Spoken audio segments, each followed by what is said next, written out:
नमस्कार। हस्तरेखा ज्ञान के इस प्रकरण में हम एक बहुत महत्वपूर्ण प्रकरण की बात करेंगे। राहु रेखाएं। राहु रेखाएं मंगल या शुक्र पर्वत से निकलने वाली वो रेखाएं हैं जो लंबी होकर अगर राहु क्षेत्र से गुजरती हुई किसी भी रेखा को काटती हुई आगे चलती हैं तो इसके प्रभाव में बहुत सी समस्याएं आपको आ सकती हैं। चलिए देखते कि कौन सी समस्याएं हैं और कौन सी रेखाएं ऐसी हैं जो समस्या पैदा कर सकती हैं और उसके निराकरण के लिए उससे बचने के लिए हमारे पास क्या तरीके हैं, क्या उपाय हैं। जैसा मैंने बताया कि मंगल या शुक्र से निकलने वाली रेखाएं अगर तो ये छोटी छोटी हैं तो इनका कोई प्रभाव जीवन में होता नहीं है, लेकिन अगर कोई रेखा यहां से निकलकर ऐसे आपकी रेखाओं को काटती हुई आगे चली जाए तो इसका उस आयु में विपरीत प्रभाव अवश्य पड़ता है। इसे राहु रेखा कहते हैं क्योंकि ये राहु के क्षेत्र से निकलती हैं। उसको छूकर अगर कोई यहां तक आ जाए, जीवन रेखा तक आ जाए, तो उसका भी नगण्य सा ही प्रभाव होता है, थोड़ी देर का प्रभाव। लेकिन आयु के जिस हिस्से में ये राहु रेखा जीवन रेखा को या आपकी भाग्य रेखा को या मस्तिष्क रेखा को या किसी भी और रेखा को काटती है तो ये बहुत बुरा प्रभाव डाल सकती है।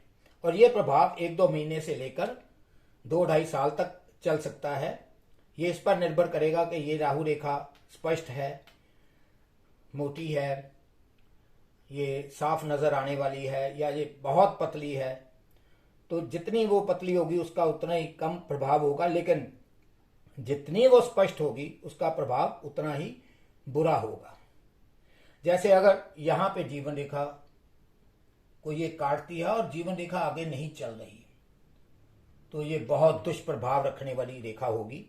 यहाँ पर व्यक्ति को बहुत अधिक जीवन की समस्याएं, सभी प्रकार की समस्याएं आने वाली हैं। लेकिन अगर यहाँ से फिर ये आगे की ओर बढ़ जाती है तो आपका जीवन थोड़े समय के लिए उथल पुथल तो होगी, लेकिन उसके बाद ये आगे बढ़ने लगेगा। और अगर ये एक और रेखा ऐसे और या यहाँ से फिर ऐसे ये निकल रही हैं तो ये इतनी सारी राहु रेखाएं बार बार समस्याएं पैदा करेंगी आयु के उस भाग में। और आपके भाग्य की रेखा को अगर ये काट रही हैं और भाग्य रेखा फिर आगे बढ़ नहीं पा रही है, यहाँ से यहाँ समाप्त हो रही है, तो आपका जो भाग्य उदय हुआ है वो भी, उसका उदय समस्या में आ जाएगा। लेकिन अगर यहाँ से निकलकर यहाँ पर ये फिर थोड़ी देर आपका भाग्य उदय हुआ, फिर रुकावट आ गई और उसके बाद फिर रुकावट आ गई, जितनी रेखाएं होंगी रुकावटें आती जाएंगी। फिर आपकी ज़िंदगी अगर ऐसे ये रेखाएं आगे चल रही हैं तो वो आपकी ज़िंदगी में भाग्य उदय फिर कर देंगी। लेकिन यहाँ ये उथल पुथल चलती रहेगी अगर ये ऐसे तिरछी रेखाएं आ रही हैं। ये थोड़ी तिरछी होती हैं, राहु के क्षेत्र में से निकल कर चल रही होती हैं। जो छोटी रेखाएं हैं जो जीवन रेखा के अंदर ही समाप्त हो जाती हैं उनका तो कोई असर होता नहीं है, लेकिन जैसे जैसे ये बड़ी हो जाएंगी इनका बहुत बुरा असर होता है, जैसा कि मैंने बताया।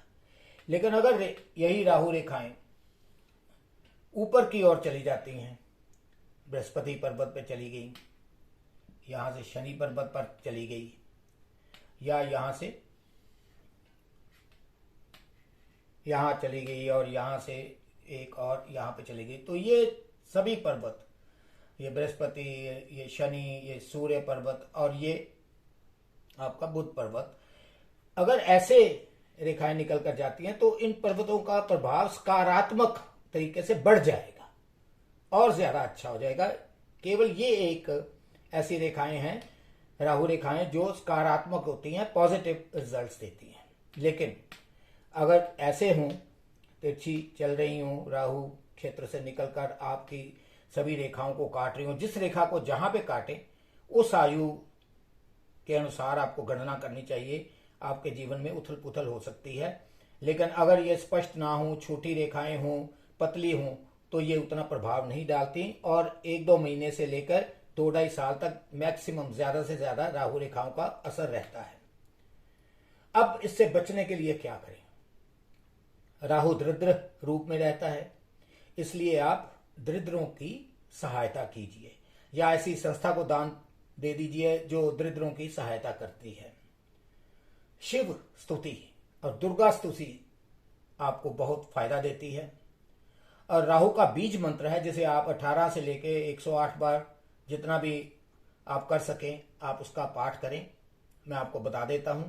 ओम भ्रां भ्रीं ब्रौं सह राहवे नमः, ये राहु का बीज मंत्र है।